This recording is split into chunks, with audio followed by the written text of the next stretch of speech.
the shadow of the olive trees by the Sea of Galilee. A young fisherman named John lived an ordinary life, mending nets, hauling fish, and dreaming of nothing greater than the next catch. Until the day the rabbi from Nazareth walked along the shore and said two simple words, "Follow me." John left everything, his boat, his father, his nets, and never looked back. He became known as one of the sons of thunder, fiery and ambitious.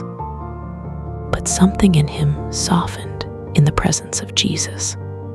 While the others argued about who would be the greatest, John simply leaned his head against Jesus' chest at the Last Supper and listened to the heartbeat of God.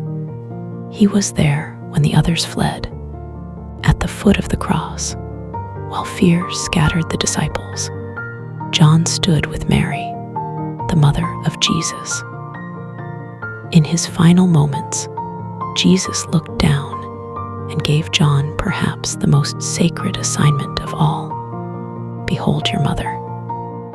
From that hour, John took her into his own home and cared for her as his own. Jesus never called him by his loud nickname again.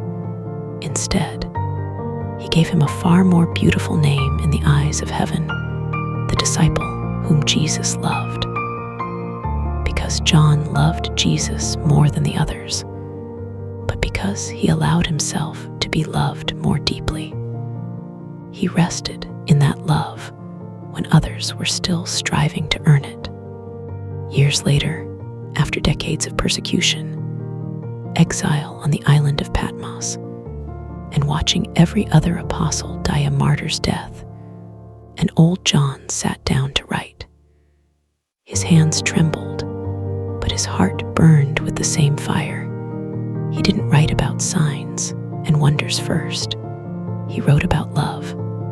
"Beloved, let us love one another, for love is from God. God is love.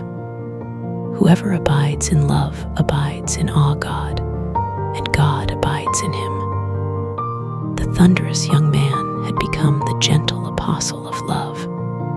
When John was so old that he could no longer walk, the believers would carry him into the church in Ephesus.